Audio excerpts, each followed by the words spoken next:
Selamat pagi Bunda dan teman-teman. Hari ini saya akan mempresentasikan tentang asam, basa, dan garam. Selamat menyaksikan. Nah, ada beberapa bahan yang harus digunakan, yang harus dibawa juga. Ada yang pertama, larutan gula, larutan garam, larutan cuka, air sabun, air jeruk, dan buah naga. Ada beberapa alat yang harus diperlukan. Yang pertama, larutan gula, larutan garam, larutan cuka, air sabun, air jeruk, dan buah naga merah. Nah, di sini ada beberapa alat guys yang harus diperlukan. Yang pertama, gelas ukur.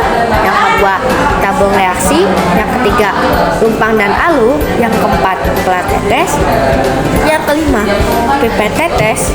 Yang keenam, kertas indikator. Tujuannya adalah mengidentifikasi larutan asam, basa, dan netral dengan indikator alami dan indikator buatan. Ada yang pertama, kita memakai kertas indikator, kertas lakmus, yaitu pertama, siapkan alat dan bahan yang akan digunakan dalam praktikum. Yang kedua, tetes dengan menggunakan pipet tetes. Yang ketiga, ambillah kertas indikator dan ujilah larutan-larutan tersebut. D.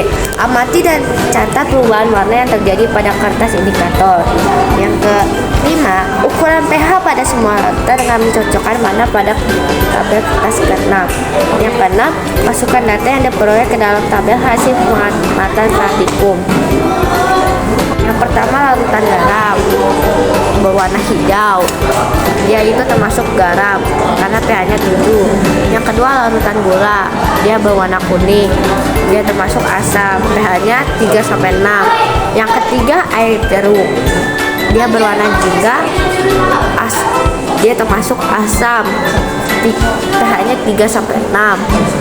Yang keempat, air sabun, dia berwarna kuning, asamnya termasuk asam, pH-nya 3-6. Yang keempat, larutan cuka, dia berwarna merah, dia termasuk asam, pH-nya 3-6. Nah, sekarang kita memakai indikator alami. Yang pertama adalah geruslah buah naga dengan menggunakan lumpang dan alu hingga menghasilkan ekstrak tambah sedikit air panas. Yang kedua, masukkan semua bahan larutan ke dalam tabung reaksi sebanyak tinggi tabung reaksi. Yang ketiga, tambahkan larutan buah naga pada tabung reaksi dengan menggunakan pipet tetes. Yang keempat, goyangkan tabung dan amati perubahan warna yang terjadi. Yang kelima, catat hasil pengamatan pada tabel yang disediakan. Yang keenam, ulangi langkah kerja dengan menggunakan air gula, air garam, air sabun, cuka, dan air jeruk. Selanjutnya, tabel pengamatan kedua. Yang pertama, kita memakai larutan sabu. Warnanya adalah ungu bening. Kesimpulannya adalah dia termasuk asam. Yang kedua, larutan cuka, dia termasuk warnanya lebih pekat. Kesimpulannya itu dia asam. Air jeruk. Yang ketiga adalah air jeruk. Air jeruk itu berwarna oranye. Dan kesimpulannya dia adalah asam. Yang keempat adalah air gula. Yang air gula itu berwarna ungu violet, dia termasuk asam. Yang kelima, larutan garam, dia ungu bening, dia termasuk garam. Dari kesimpulan dari video ini, kita dapat mengetahui mana saja yang asam, basa, dan garam. Contoh dari asam yaitu larutan gula, larutan jeruk, larutan sabun, dan larutan cuka.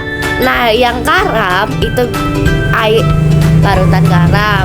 Sekian dari saya. Terima kasih sudah mendengarkan. Dadah.